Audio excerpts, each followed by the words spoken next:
શહેરમાં અકસ્માતમાં સતત વધારો થઈ રહ્યો છે ત્યારે હેલ્મેટ વગર જનાર વાહન ચાલકોના મોત થઈ રહ્યા છે, જેથી ફરજિયાત હેલ્મેટ માટે અભિયાન ચલાવવામાં આવી રહ્યું છે।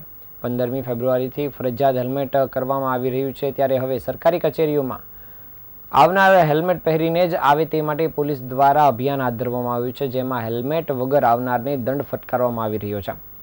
રાજ્યના ડીજીપીના આદેશ બાદ સુરત ટ્રાફિક પોલીસની હેલ્મેટ નહીં પહેરનાર વિરુદ્ધમાં કાર્યવાહી હાથ ધરવામાં આવી રહી છે અને સરકારી કચેરીમાં હેલ્મેટ વગર આવનાર વાહન ચાલકોને દંડ ફટકારવામાં આવી રહ્યો છે। પહેલી વાર હેલ્મેટ વગર નિયમ તોડનારને 500 રૂપિયાનો દંડ અને બીજી વારને 1000 રૂપિયાનો દંડ ફટકારવામાં આવી રહ્યો છે। હેલ્મેટ પહેરીને આવનારને ગુલાબનું ફૂલ આપી સ્વાગત કરાઈ રહ્યું છે। આવનારી 15મીથી રાજ્યમાં ફરજિયાત હેલ્મેટનો કાયદો આવી રહ્યો છે ત્યારે સરકારી કચેરીઓ બાદ ક્રમશઃ તમામ જગ્યાએ હેલ્મેટ ફરજિયાત કરવામાં આવશે અને ત્યારબાદ રસ્તા પર પણ દંડ લેવામાં આવશે, જેમાં 500 રૂપિયા પ્રથમવાર અને ત્યારબાદ 1000નો દંડ લેવામાં આવશે।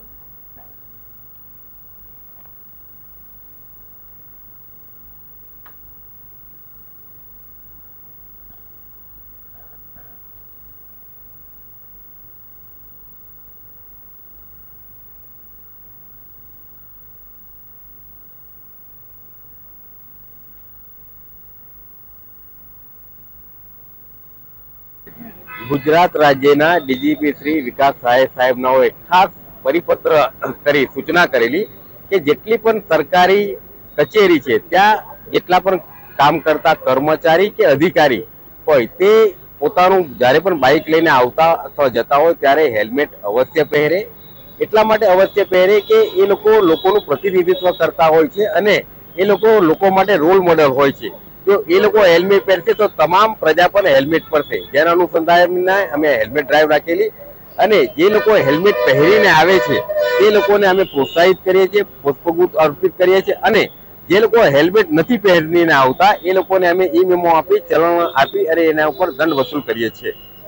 હાલ સુરતની અલગ અલગ સરકારી કચેરી જેવી કે બહુમાળી ભવન, કલેક્ટર ઓફિસ, ટીપીઓ ઓફિસ, મામલતદાર ઓફિસ, જિલ્લા પંચાયતની કચેરી તમામ જગ્યાએ અલગ અલગ ટીમો રાખવામાં આવેલી છે। વધુમાં જેટલા પણ કર્મચારી હેલ્મેટ પહેરી નથી આવ્યા એ લોકોને અમે હાલ ઈ મેમો આપી રહ્યા છીએ।